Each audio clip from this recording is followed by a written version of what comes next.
8h14. Ciro Gomes, bom dia.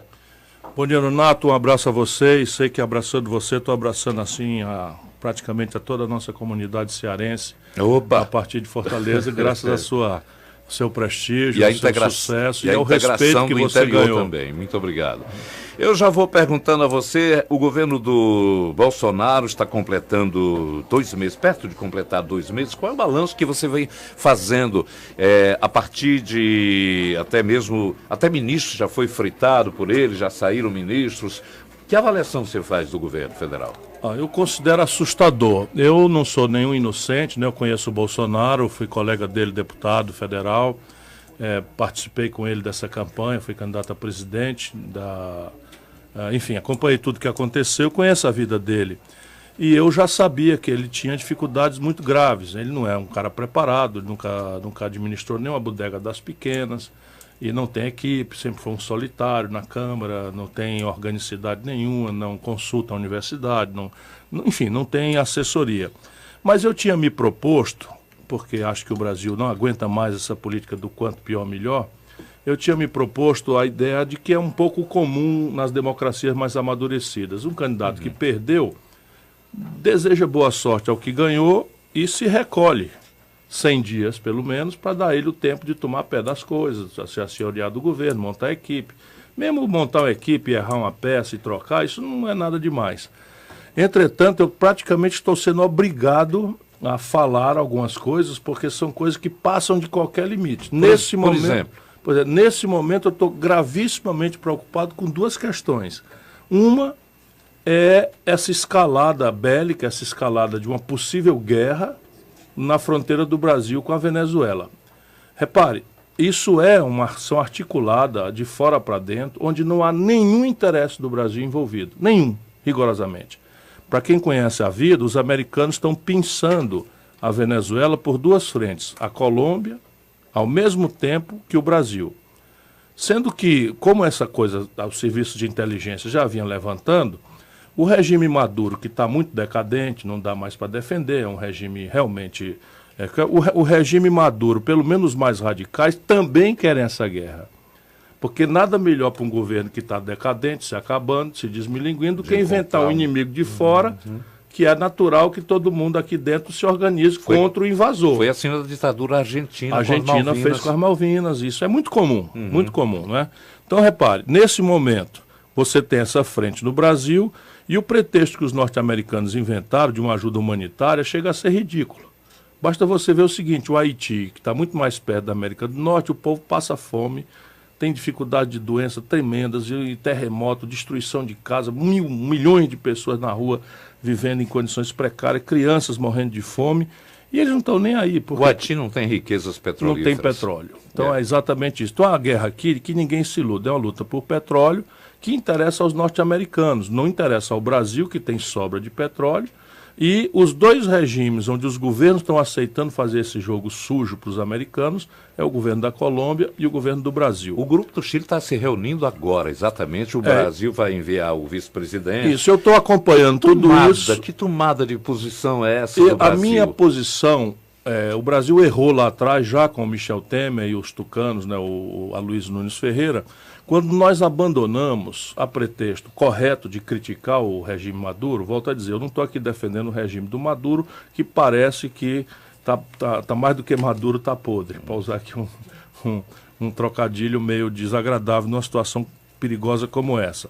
Mas o papel do Brasil nesse tipo de conflito, especialmente na nossa vizinhança, não é de tomar lado, é de mediar. O Brasil é tão forte, tão poderoso, basta que eu lhe diga que quando essa crise começou, nós tínhamos 5 bilhões de dólares de sobra no comércio deles conosco. Ou seja, o Brasil só ganhava na relação com a Venezuela e passamos a perder. Resultado, de um tempo para cá, eu já tenho denunciado, se aproximaram da Venezuela e do regime Maduro a Rússia, inclusive com armamento, se aproximou a China, inclusive com armamento, e se aproximou ali a Turquia, inclusive com armamento. Só para você ter uma ideia, o brasileiro ter uma ideia, nesse instante há uma bateria de mísseis russos apontados para a fronteira do Brasil com a Venezuela, em que qualquer nave americana ou brasileira militar que decolar a partir de Manaus está no chão, derrubado por eles.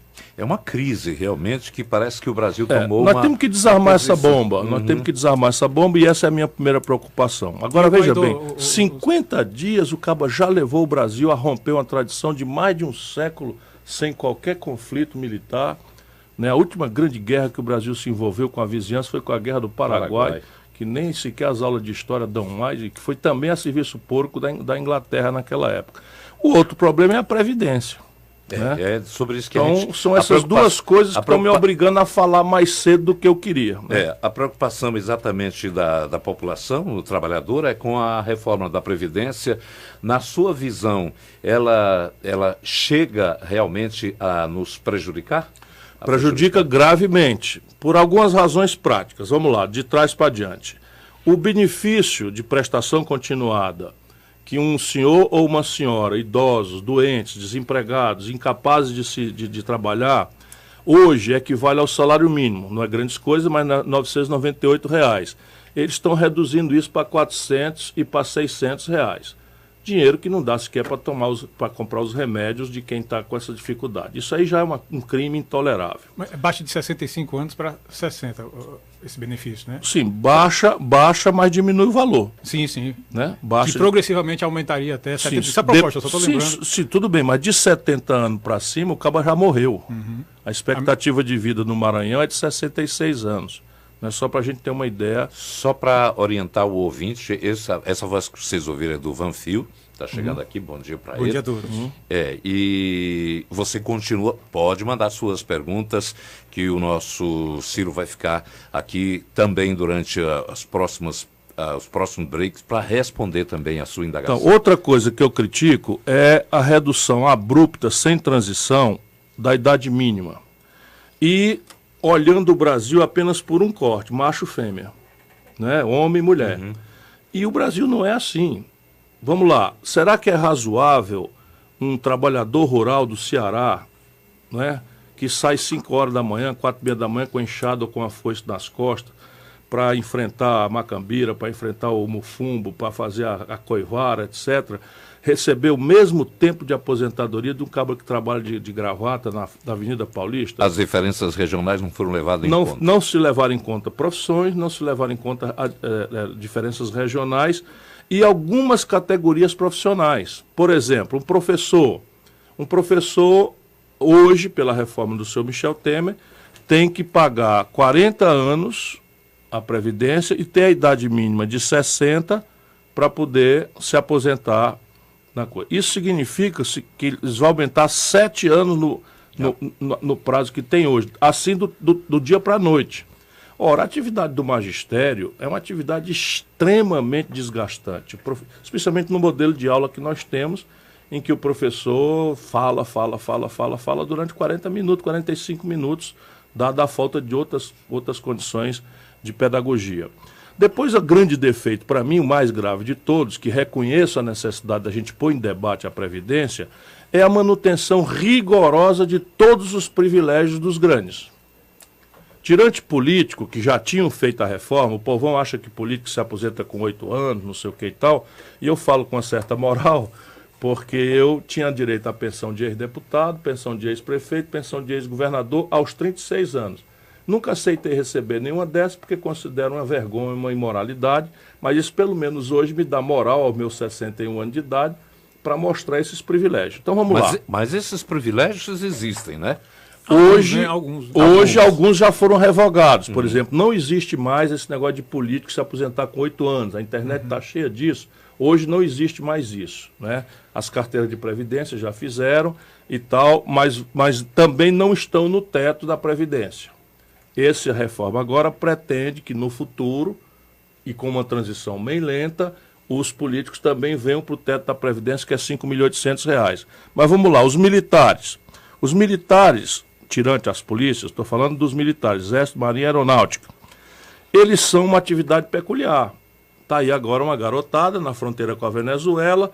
Se um provocador do serviço de inteligência americano soltar um traque lá e dizer que foi o venezuelano, lá se vai correr uma mão de bala, morre um garoto inocente. Portanto, é um trabalho diferente.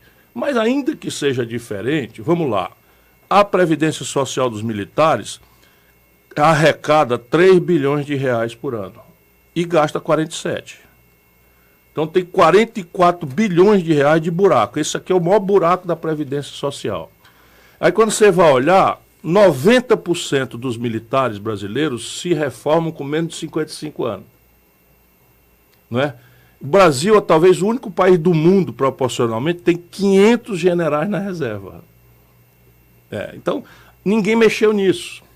Depois você pega o seguinte, o salário do aposentado da vida real, um radialista, um agricultor, um comerciante, um industriário, né? O salário do médio do INSS, R$ 1.240.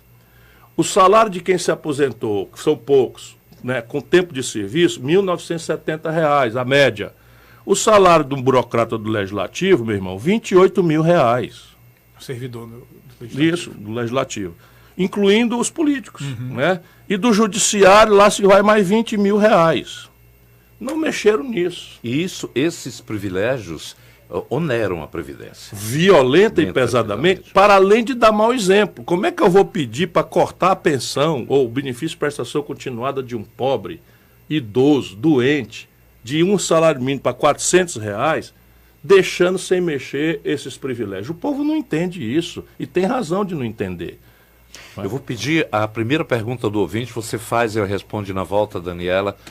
Então vamos abrir espaço para os nossos ouvintes. O Laércio Nobre de Pentecoste pergunta, gostaria de saber do ministro Ciro Gomes, o que foi mais decisivo para a eleição do presidente Bolsonaro? O incidente da facada ou a falta de uma coalização de esquerda que pudesse combater esses extremistas? Gostaria de saber se o que foi mais decisivo para a eleição de Bolsonaro, o incidente da facada ou a falta de uma coalização da esquerda que pudesse combater esses extremismos? Foi a falta de uma coesão do campo da centro-esquerda, a principal razão, e a facada, né, introduziu. Mas agora nós não temos risco, nós precisamos agora medir isso, fazer isso acontecer, para a gente entender e ajudar o povo brasileiro a entender. Repare, a força mais grave, a força mais importante na política brasileira hoje, e eu não gosto disso, eu apenas constato, um médico quando vê um câncer, ele não gosta de ver o câncer, ele apenas examina e vê o câncer, e tem que dizer. E é isso que eu estou fazendo, é o antipetismo. Aqui no Ceará, aqui no Nordeste, a gente não vê isso, porque aqui o benefício do tempo do Lula foi muito mais relevante, relativamente, do que por aí afora. E o exemplo prático é o seguinte, o salário mínimo melhorou muito de valor, lá em São Paulo só 3 em cada 10 trabalhadores ganham salário mínimo, aqui 7 em cada 10. Então aqui a gente viu mais de perto como foi bom, né, na época, o governo Lula. E a gente tende a esquecer o desastre que foi o governo Dilma, os dois do PT. A Dilma quebrou o Brasil, né? O desemprego com a Dilma começou 4% e entregou com 14%. Mas o que acontece lá para baixo, que é onde eu ando o Brasil todo? 75% do sul brasileiro é anti-PT. O Haddad, que foi prefeito de São Paulo, tirou 32% em São Paulo, agora, nessa eleição, e o Bolsonaro tirou 68%. E aí não dá para a gente, porque o PT não quer fazer autocrítica, não dá para a gente fazer de conta que isso não aconteceu e passar a chamar 68% do eleitorado do Rio de Janeiro, do Minas Gerais, de São Paulo, de fascista. Mas esse é um governo, não é fascista, isso não é um povo fascista, isso é um povo anti-PT, e anti-PT por algumas razões, duas as mais graves. A primeira, a gravíssima reversão, né, do padrão de renda que o Lula deixou para o padrão de renda que a Dilma destruiu. Todo mundo sentiu aquelas manifestações de 2013, eles não leram, e de lá para cá eles estão errando o tempo inteiro porque não estão entendendo que o povo brasileiro se sentiu enganado, né? O salário mínimo relativamente passou de 76 para $320 com Lula, com a Dilma caiu para 200. O equivalente a dólar para a gente saber um preço fixo aí, né?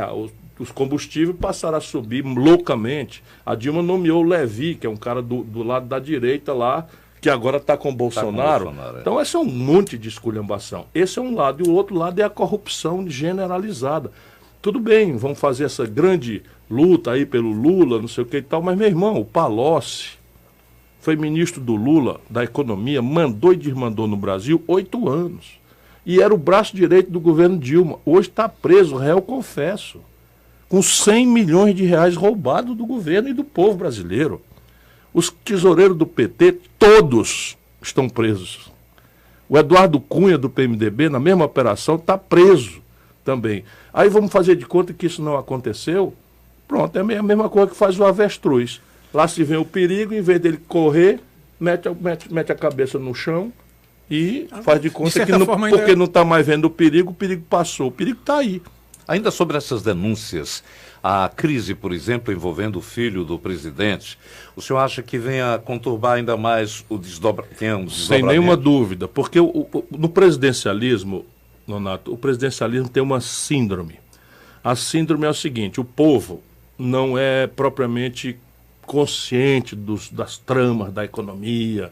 O povo sente na pele, né, a humilhação do desemprego, o medo da violência, o maltrato no posto de saúde, enfim. E ele, de tempos em tempos, já não acredita mais na política, de tempos em tempos ele precisa subverter toda a sua inteligência e fazer uma aposta emocional em alguém. Dessa vez foi no Bolsonaro, mas isso é uma aposta pouco crítica. E o Bolsonaro cuidou de surfar nisso. Quem quiser, entra aí no Google, está no Facebook. Quando acabar, agora não, vamos conversar aqui. Né? Vocês entram aí e vê o Bolsonaro dizendo 50 vezes durante esta campanha que botar a idade mínima para homem de 65 anos é um crime. É verdade. É um crime. Ele não diz outras palavras, não. Ele fala é crime, é uma irresponsabilidade, é um crime. Ou seja, o cara se elegeu mentindo. Resultado, chega lá, bota a bunda na cadeira, com licença aqui da má expressão, desemprego, 14 milhões de pessoas. Nome no SPC, 63 milhões de pessoas. Violência, 63.800 homicídios nos últimos 12 meses, um bocado aqui em Fortaleza. Mulheres, oficialmente, 40 mil vítimas. Estupros. Todo mundo especialista diz que isso é muito mais porque as mulheres têm medo, vergonha de se notificar, porque são maltratadas nas delegacias e tal. Isso aqui que é o problema do nosso povo. Aí o cabo fica lá, confusão com a Venezuela, confusão com não sei o quê, confusão com o Bebiano. 50 dias, cara. 50 dias. Aí vai lá, pega o filho que está enrolado até o gogó. Porque essas coisas, a política, a gente sabe, quando a gente está na política, a gente não pode ser uma pessoa melindrosa como qualquer pessoa normal pode ser. Na política, você entra, você já está sob suspeita. Para o nosso povo, todo político é ladrão, até prova em contrário. Funciona o inverso, né? O cidadão normal, ele é honesto até que você prove o contrário. O político, de tanto mau exemplo, na cabeça sábia do nosso povo, embora tenha muita injustiça, todo político é ladrão, mentiroso, promete tudo quando está precisando de voto, vai-se embora, não sei o que e tal. Porém, ele separa, né? Um Tasso Gereissati. Não, peraí. Esse eu posso gostar, não posso gostar, mas de ladrão eu não posso chamar, porque é um homem honrado, está aí a vida inteira, nunca se ouviu falar nada de mal feito. Eu, graças a Deus, também passa aqui, passa acolá, bocão, fala muito, não sei o que e tal, agressivo, tudo bem. Mas não tem esse negócio de pegar na minha mulher, quer dizer, não. O Bolsonaro está sob prova. Como é que a gente faz um político honesto? Por exemplo, lá em 1840, a Folha de São Paulo disse: Ciro Gomes vive acima das suas posses. Não me chamou de ladrão nem nada, mas botou ali uma suspeita. Na mesma noite, eu chamei meu contador, mandei ele levantar tudo que eu ganhei, né, durante 10 anos, tudo que eu gastei atualizado durante 10 anos, o que é que eu guardei e onde é que eu botei. Aí a Folha publicou e no dia seguinte disse: especialistas consultados pela Folha afirmam que o ex-ministro pode ter razão. Pronto, está guardado lá. O que é que esse Flávio Bolsonaro fez? Fugiu de declarar das convocações do coisa, tentou na justiça... Escondeu o Queiroz. Sumiram com o Queiroz, sumiram com as coisas, e ele está ligado também a esse negócio de coisa. Então não tem conversa. Nos 100 dias, eu, Ciro Gomes, já vou anunciar aqui, vou fazer uma representação oficial, porque o seu Moro, que era a chibata moral da nação, é o homem que bota todo mundo na cadeia, é o homem que faz, que acontece, vaza a conversa da presidente da República, que nos Estados Unidos é crime, até dependendo do assunto, para pena de morte. Ele agora está calado.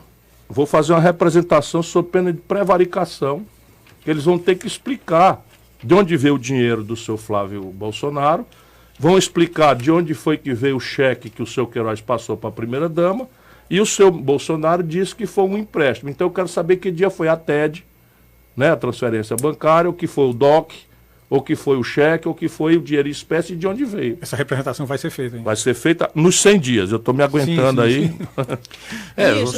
Pois aí pergunta... fica os repórteres chamando a gente, o que a gente faz. Não, só uma pergunta, Nonato, sobre a Previdência ainda, só puxando aqui de novo, já que... Esse é o grande assunto que está angustiando o nosso povo. 50 dias, já fez aí um retrato, né? Só que o que a gente percebe foi para a discussão no Congresso Nacional, deve ter alterações, e a gente percebe que parte da base governista não concorda com 100% do projeto entregue, e a oposição, naturalmente, também não concorda com outra parte.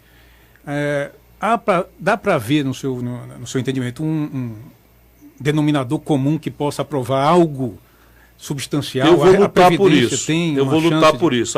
Dá bilhão, né? Há uns 2 meses atrás, o Bolsonaro, consultado lá e tal, pediu para o meu assessor, eu estou dizendo que o Bolsonaro, eu conheço ele de longa data, fomos colegas, etc. e tal. Então ele procurou o Mauro Filho, que coordenou minha campanha, e nós temos uma proposta muito profundamente estudada, que protege essas coisas todas, foi desenvolvida com todos os técnicos do Brasil, e eu apresentei essa proposta.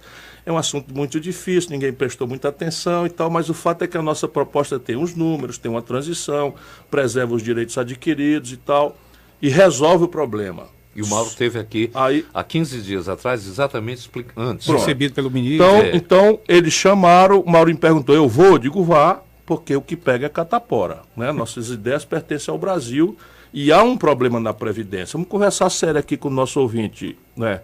Veja bem, o Brasil adota um sistema que se chama de... Tem um tempinho, não tem? Tem. Tem um sistema que se chama de repartição. O que é esse sistema de repartição? É o trabalhador jovem ocupado hoje, financia o aposentado que não está mais podendo trabalhar hoje. Esse regime, ele funciona se tiver 2 coisas acontecendo antes. Primeiro, a sociedade tem que ser, por média, muito jovem. E segundo, o mercado de trabalho tem que ser muito pleno e formal. Por quê? Porque a grande ferramenta de financiamento é a relação de trabalho, a carteira assinada. O que está acontecendo com o Brasil? Nossa demografia, ou seja, o perfil da nossa população, está envelhecendo como nenhum país na história do mundo. Porque essa crise vem se arrastando desde os anos 80, então as famílias estão com medo de ter filho. E hoje o Brasil está tendo 1,5 filho por casal, ou seja, nós vamos já começar a diminuir a população, ou seja, vamos ficar velho antes de termos resolvido a nossa equação estratégica de desenvolvimento.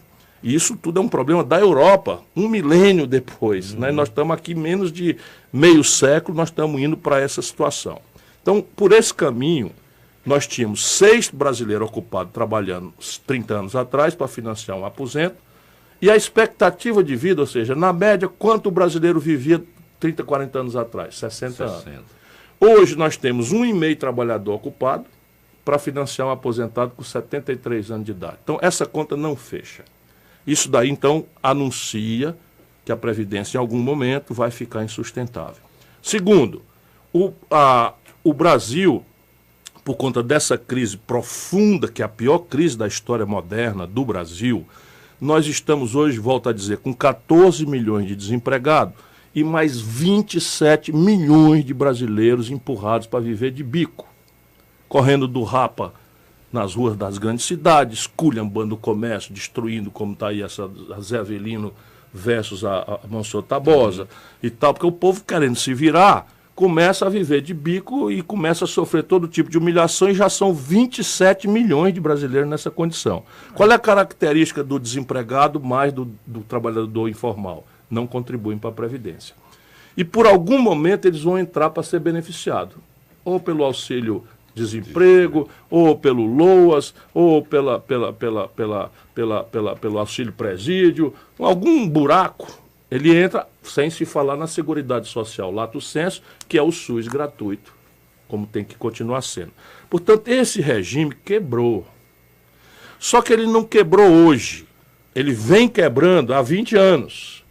E os políticos empurram para cá, empurram para lá, empurram para cá, faz um puxadinho para cá, faz um puxadinho para lá. Resultado, nós inventamos uma cesta de dinheiro de vários lugares para ir quebrando o galho e financiando esse buraco que já apareceu faz uns 20 anos. Então criamos o PIS, o COFINS, aumentamos a contribuição patronal, aumentamos a contribuição dos trabalhadores, o governo passou a ter que cobrar, aumentamos a contribuição do servidor público, tem as receitas de loteria, tem a contribuição social sobre o lucro líquido. Então, juntando todas essas cestas de dinheiro que foram sendo criadas ao longo do tempo, a Previdência tem um buraco pequeno hoje. Não é do tamanho que o governo está dizendo. O governo está dizendo que o buraco é de 180 bilhões e o buraco é de 50. Mas com potencial de... Agora, com potencial de aumentar, mas agora já está grande. Por quê? Porque o governo, que tem problema em outras áreas, especialmente no excesso de dívida pública, dos juros absurdos, para os banqueiros ganharem dinheiro, o governo inventou um negócio, e já foi o Lula, já foi a Dilma, e agora o Michel Temer, e agora o Bolsonaro. Não muda nada. Eles inventaram um negócio que eles chamam de DRU. Eles falam essas coisas para o povo não entender. Mas o que é a DRU? É uma lei que desvincula as receitas da União. Ou seja, dessa montanha de dinheiro que foi criada por lei para financiar a Previdência, eles estão capando 1/3 e jogando pela DRU no saco sem fundo da dívida. Aí o buraco passa já agora para 180 bilhões. Tá certo? Então é preciso dar clareza e transparência nesses números, porque o problema aqui é da Previdência, mas só 50. 130 é problema do resto do governo. E aí você tem que resolver isso com outra reforma, que é a tributária. Não dá para fazer separado. E eles fizeram separado. Eu vou fazer um intervalinho aqui, para já deixo no ar também uma pergunta. A preço de hoje, a reforma passa... Daqui a pouco. Vocês acompanham já a resposta. De volta aqui com o Ciro Gomes, para falar exatamente ainda sobre a Previdência Social, a reforma, se a preço de hoje tem possibilidade de passar no Congresso, e tem pergunta do ouvinte ligado ao assunto também. Tem. O Marcos Castro pergunta, ministro, os novos trabalhadores que vão iniciar a contribuir com a nova presidência, caso aprovada, terão vantagens ou desvantagens com a capitalização? E mais uma pergunta, por que o PDT não apresenta proposições, emendas ao projeto da reforma da Previdência? Apenas apontar os problemas é cômodo. E as soluções? Acabou de falar, né? Mas vou repetir, não faz mal nenhum, porque é um assunto árido, as pessoas não prestam atenção. Na campanha política que recém se encerrou, nós estamos há 50 dias só da posse do presidente, eu fiz questão de apresentar uma proposta que está no nosso site. Não é? Então, e essa proposta já foi apresentada a pedido do governo Bolsonaro, já foi apresentada em Brasília ao Paulo Guedes, foi apresentada ao secretário Paulo Marinho, da Previdência Social, mas o Paulo Guedes é que supervisionou a conversa. Hein? Paulo Guedes é bom? Pessoalmente é uma boa pessoa, nós somos amigos há mais de 30 anos. Mas o Paulo Guedes é um cara ultraconservador, não conhece o Brasil e parou de ler, né, pelo menos a partir de 2000. Porque a crise de 2008 demonstrou a insustentabilidade desse modelo que ele está querendo implantar. São coisas práticas. Por exemplo, a dívida pública brasileira está em 5 trilhões e 400 bilhões de reais. E ele fala em privatizar tudo. Ao privatizar tudo, a gente adquiriria 500 bilhões de reais. E a proposta, eu estou interrompendo aqui. Sim, mas não faz mal que eu volto. Do ouvinte, claro. A proposta do PDT, foi aceita algum tópico dela? Não foi aceita, por isso, enfim, mas nós vamos continuar, porque eu acho, aí assim são as malícias de quem tem experiência. Eu acho que eles mandaram essa proposta selvagem desse jeito para ter uma margem para negociar, porque se eles mandam já num ponto mais equilibrado, a turma vai negociar mais para dentro, eu acho. Estão prometendo que essa coisa dos militares vai vir e tal, e nós vamos pressionar, e nós ganhamos um compromisso da direção da Câmara de que não vai haver pressa. Então, nós, no mínimo, temos até maio a palavra dada para apresentar emendas, corrigir, nós vamos fazer isso, etc, etc, etc. Negociar... Do jeito que está, Nonato, eu, com a minha experiência, afirmo a você, não passa. Negociar significa pressionar por privilégios individuais? Não, eu, por exemplo, estou dizendo a categoria. Haverá. Já está demonstrando isso. Haverá. Veja bem, tem uma pegadinha lá dentro, porque são 66 páginas. A negada diz assim, dê sua opinião sobre a Previdência, já assim, meia hora depois que eu me apresentou. Eu disse, meu irmão, peraí um pouquinho, deixa eu estudar. São 66 páginas, é um livrinho dos pequenos, mas é um livro. E tá cheio de pegadinha. Por exemplo, tem uma pegadinha lá, essa é pura molecagem, que desconstitucionaliza, ou seja, tira da Constituição a idade máxima da judicatura dos juízes, traz para a lei complementar, o que significa dizer que ao invés de precisar de 308 votos, o governo vai precisar só de 250, né? Diminui 70, 60 votos aí, e pode com isso diminuir a idade dos juízes dos tribunais superiores de 75 para 70 anos.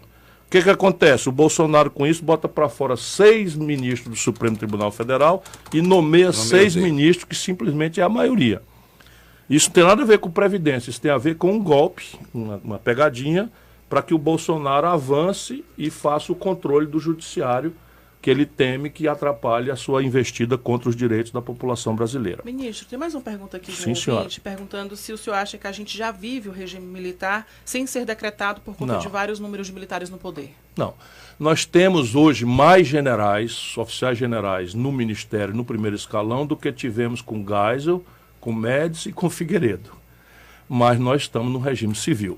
Não é? São os militares que aceitam a regra de entrar nas eleições, se filiar a partido, são cidadãos comuns, respeitáveis, iguais a quaisquer outros. Portanto, é um exagero de retórica afirmar que nós estamos num regime militar. Nós estamos num regime de leis ainda, nós estamos num regime de civis, não é? Porque o militar, quando bota o pijama, vira um civil, não é? E eles podem ser qualquer coisa. E aqui para nós, com todo o desmantelo, eu ainda estou dando graças a Deus, porque com esses filhos malucos, com esses ministros que vê Jesus, a falta de humildade é grande, vê Jesus numa goiabeira, né? Com outro que frauda mapa para fazer ganho para mineradora.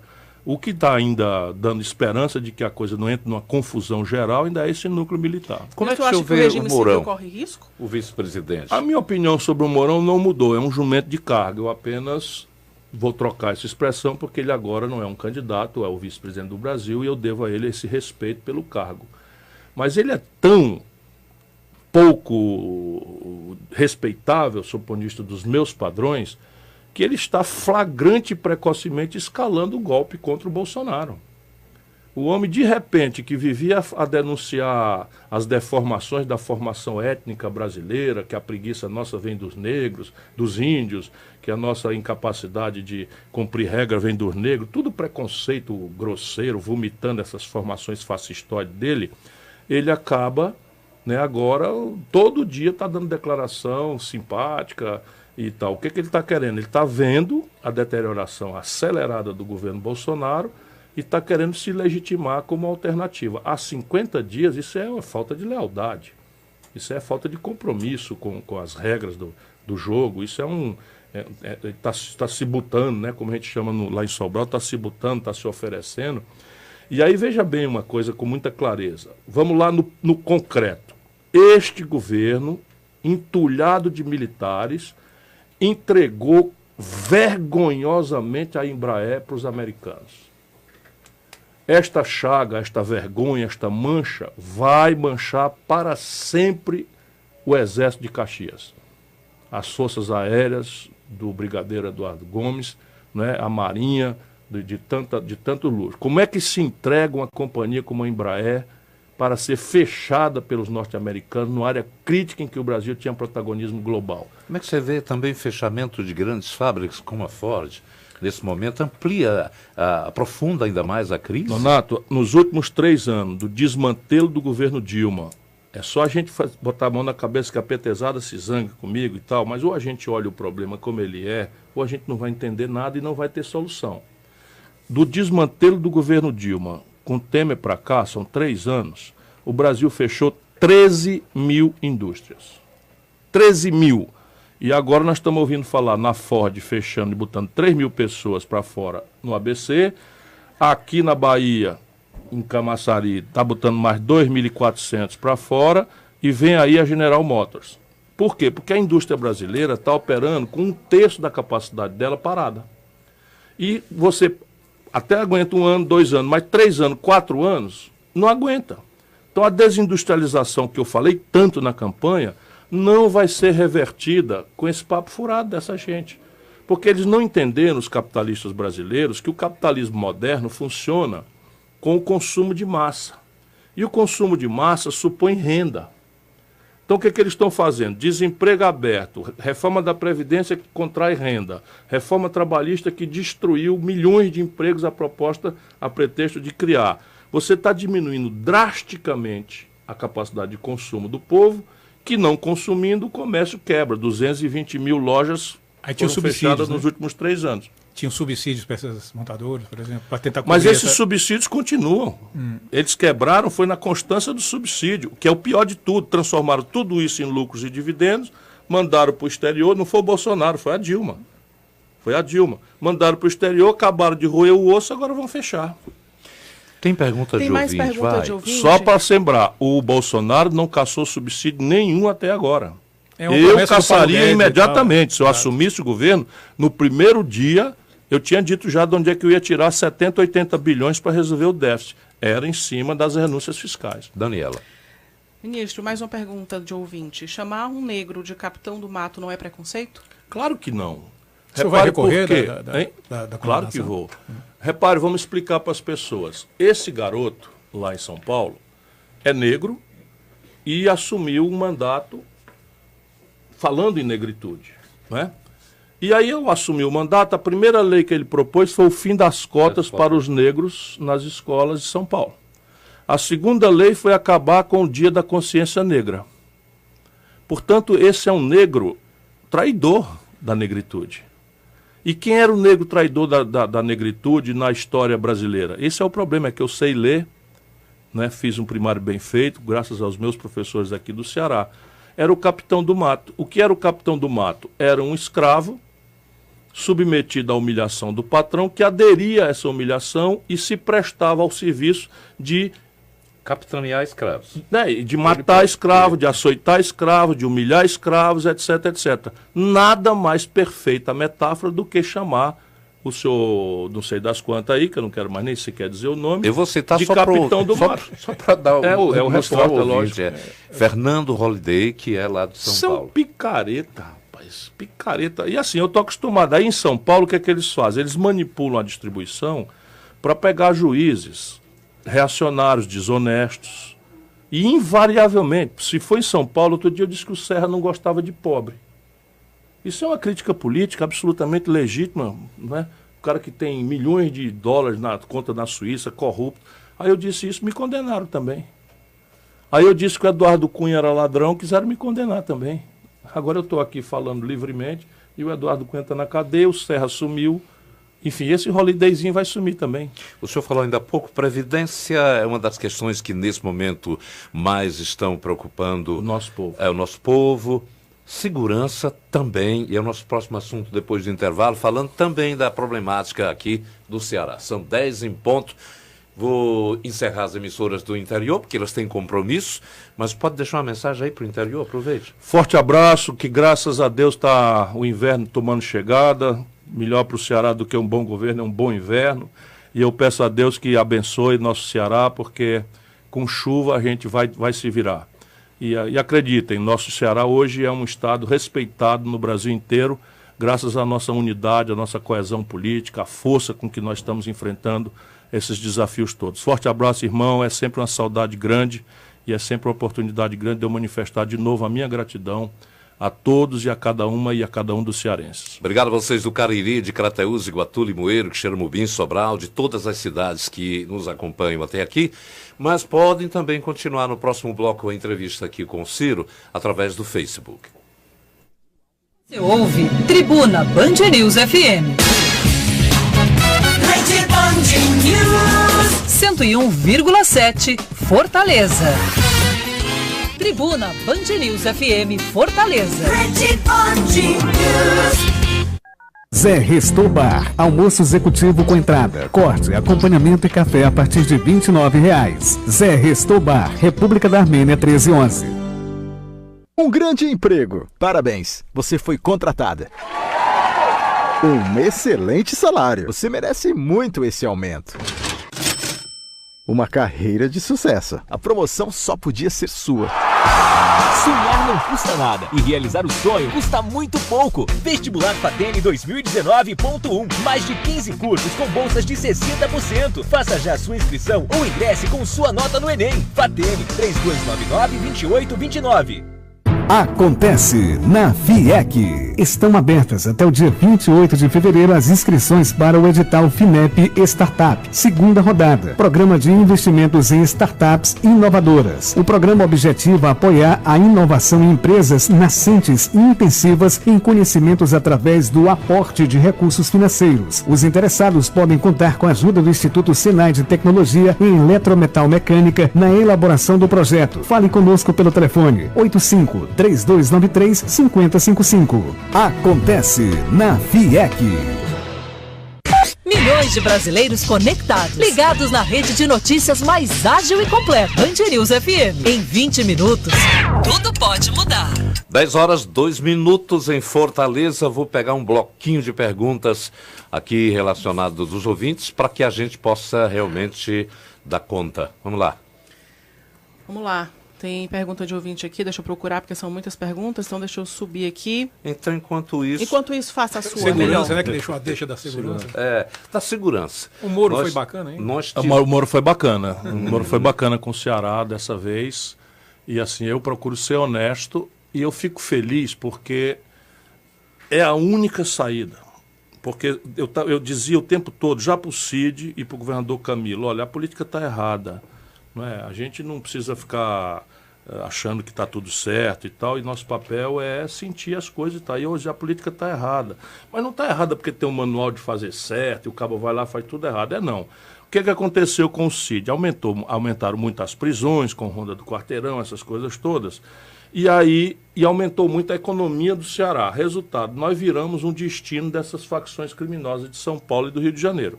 Por conta de narcotráfico, por conta de lavagem de dinheiro, turismo, essas coisas todas e tal. O resultado é que eles toda semana morriam 2, 3 dentro dos presídios, as facções se matando. E aquilo pegava mal, Donato Albuquerque. Mais uma vez, dentro do presídio, uma carnificina, 4 pessoas corretamente. Né? E o que eles resolveram fazer? Vou contar agora. Né? Resolveram apartar as facções dentro dos presídios.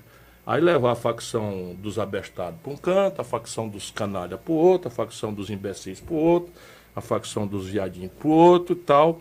Né? Levaram tudinho separado. Resultado, cada presídio no Ceará foi transformado num castelo da facção, que dá de dentro, mandava e desmandava, mata aqui, mata acolá, aquele território acolá, o presidente Vargas agora não sei o quê, papapá, e o PC, o Planalto do PC e tal. E eu, desde quando eu vi isso acontecer, digo, tem que partir para cima, tem que partir para cima, tem que partir para cima. Não é que eu seja melhor do que ninguém, não.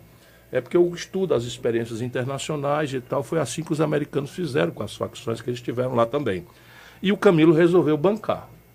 E corremos o risco, nosso povo pagou aí um momento de coisa, mas nenhum civil foi ferido, nenhum policial morreu.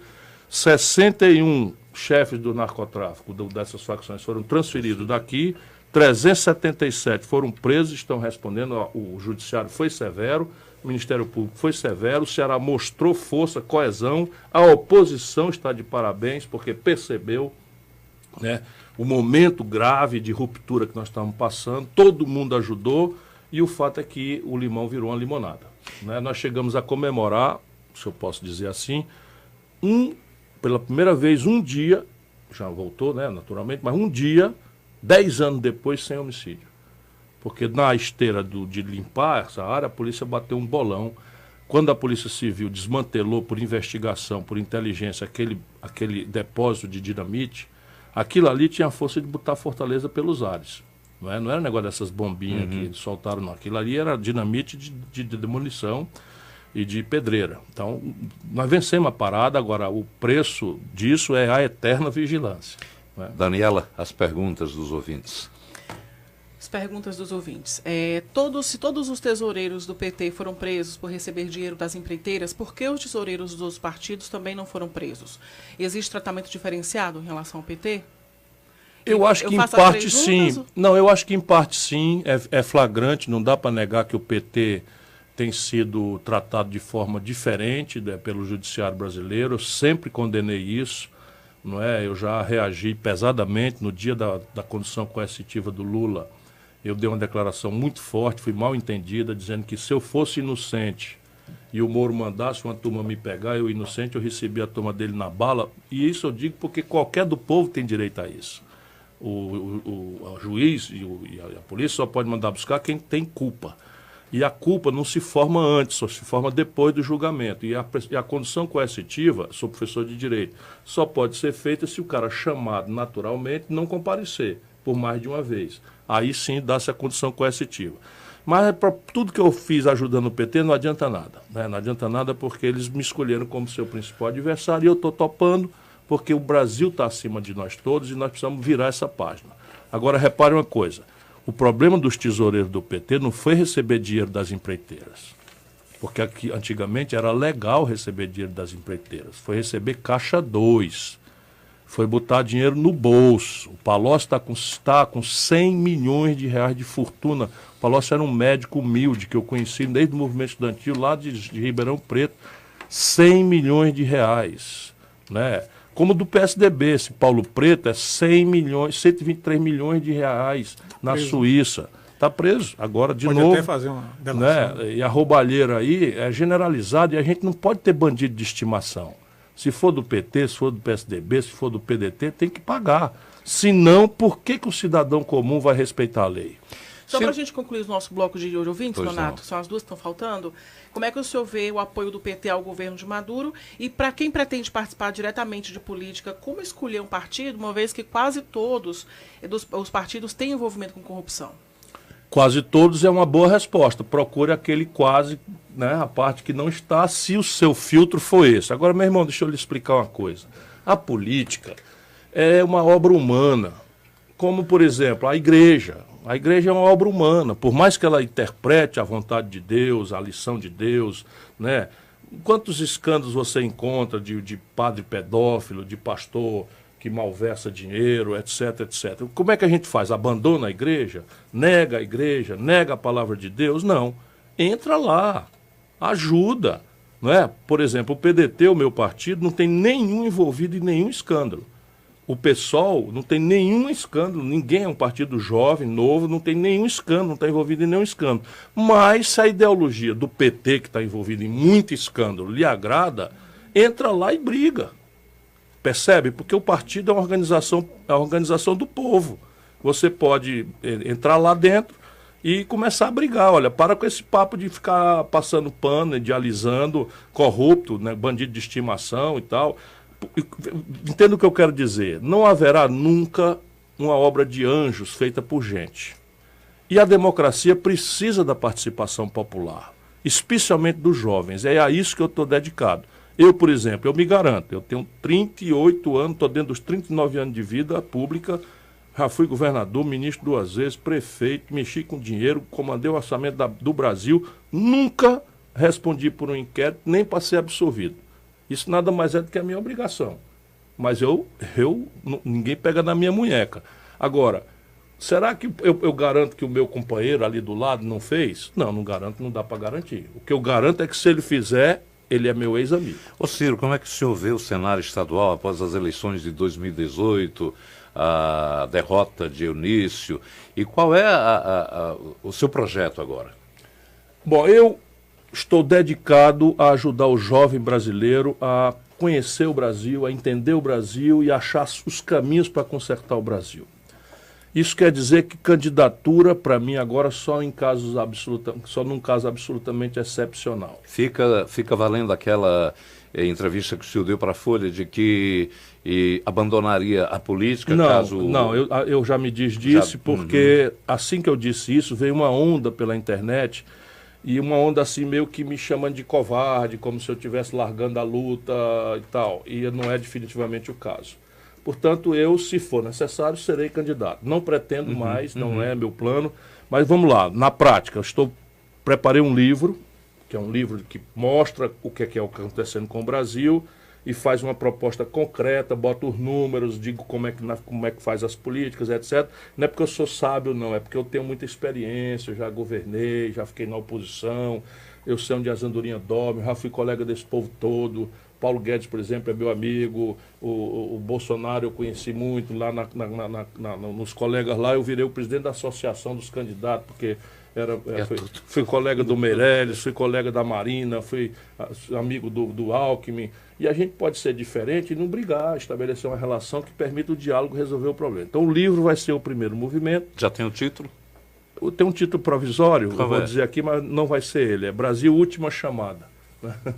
Porque eu acho mesmo que o Brasil está aí na iminência de perder a condição de soberanamente decidir seu destino se a gente continuar nesse rumo. De ser reprovado, no caso. E não ser mais uma nação autônoma, porque hoje em dia a soberania de um país não é dada mais por uma declaração política. Né? Então Dom Pedro saca a espada na beira do Ipiranga, dia 7 de setembro, e independência ou morte, e até hoje nós comemoramos e tal. Hoje em dia, se você não tem uma defesa capaz de manter sua voz, né, internacionalmente, e o Brasil não tem. Hoje em dia, se você não tem uma inteligência tecnológica capaz de suprir suas necessidades críticas, por exemplo, sua química fina dos remédios, seus computadores, suas máquinas de fazer as coisas, e o Brasil também não tem.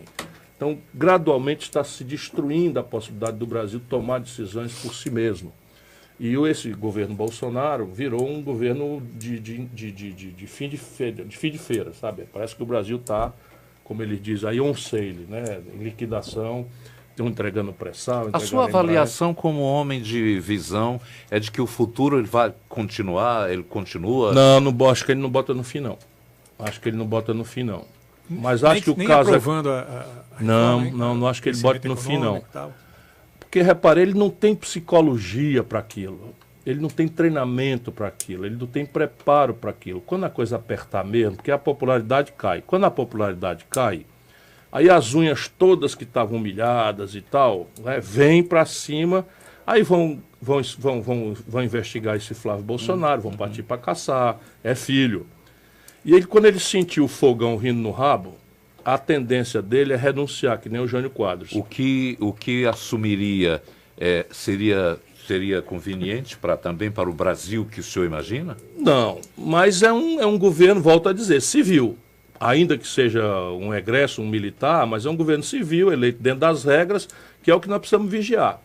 Né? Vigiar é que as regras sejam cumpridas. Por quê? Porque 2022 está bem aí. Essa é a vantagem da democracia. A gente acerta e erra. Eu, com todo respeito aos 57 milhões de eleitores do Bolsonaro, acho que foi uma histeria coletiva. Acho que o antipetismo foi tão violento que as pessoas fecharam os olhos. E aqui para nós, tirando, vamos dizer, as caricaturas que a gente tem, né? O meu querido amigo Daciolo, o outro lá, a maioria do povo brasileiro escolheu o pior candidato. O pior. E o pior aqui não é porque eu não gosto dele, que eu já mostrei aqui que tem um afeto. O pior é o seguinte, é o menos preparado, o menos treinado, o mais analfabeto, o mais grosseiro, o mais reacionário. Esses filhos dele são um problema. Se não me falha a memória histórica, Ciro da Pérsia era profeta também. O Ciro daqui.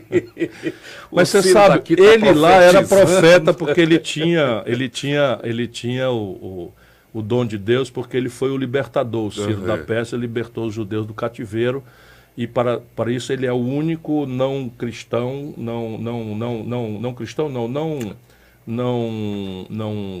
integrante do tronco do Abraão, das três grandes religiões, que é homenageado na Bíblia.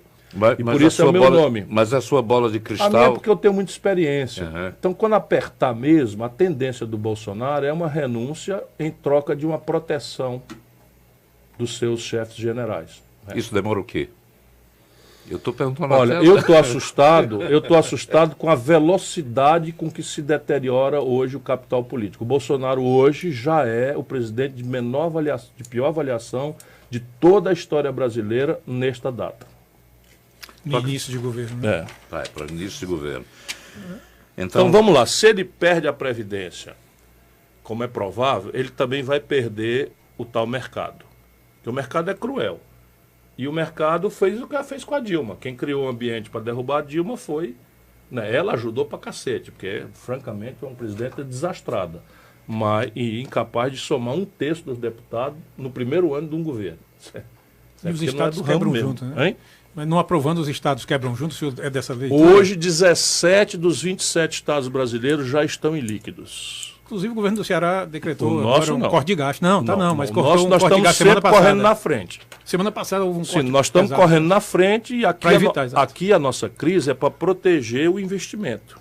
Então hoje o Ceará, por esse sacrifício, é o melhor investimento do Brasil. Nós estamos investindo mais em termos nominais do que São Paulo, do que Rio, do que Minas, que também é garapa, que estão quebrados. O que eu quero perguntar só para encerrar é o seguinte, mesmo com toda essa visão, vamos dizer, pessimista, acho que os governadores vão trabalhar para suas bancadas estaduais tentarem aprovar, como eu disse, esse denominador comum da reforma. O senhor acredita nisso? Eu acredito.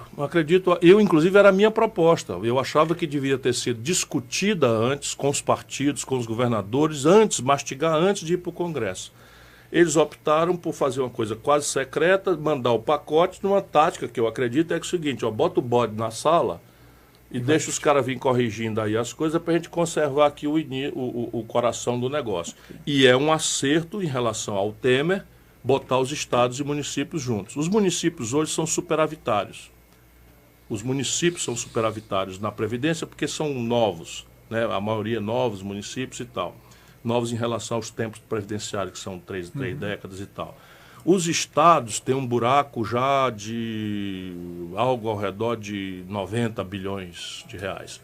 Minas está quebrado por causa de Previdência, Rio Grande do Sul quebrado por causa de Previdência, Rio de Janeiro quebrado por causa de Previdência, Rio Grande do Norte aqui vizinho quebrado por causa de Previdência, Goiás quebrado, Mato Grosso quebrado, são 17 estados.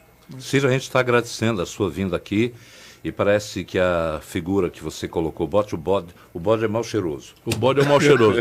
Eu agradeço, viu, e quero comemorar minha vinda aqui. Eu tive essa semana, 2 semanas atrás, uma alegria que me comoveu muito, eu quero partilhar com os cearenses todos. Depois de um bom tempo, nunca brigamos, mas depois de um bom tempo sem conversarmos por desavença política, sem brigar, eu recebi um honrosíssimo e muito querido e fraterno convite para tomar um café com Tasso Gereissati. Já me emocionei a partir da hora do convite, cheguei lá, encontrei um velho amigo, tivemos uma boa conversa de avós, mostramos as fotografias dos netos uns para os outros. E eu fiquei muito feliz, muito feliz mesmo, e quero mandar daqui um forte abraço para ele, a minha homenagem, a alegria de podermos voltar a celebrar nossa amizade. Nós agradecemos a sua vinda aqui. Muito obrigado, Ciro. Obrigado a você. São 10 horas.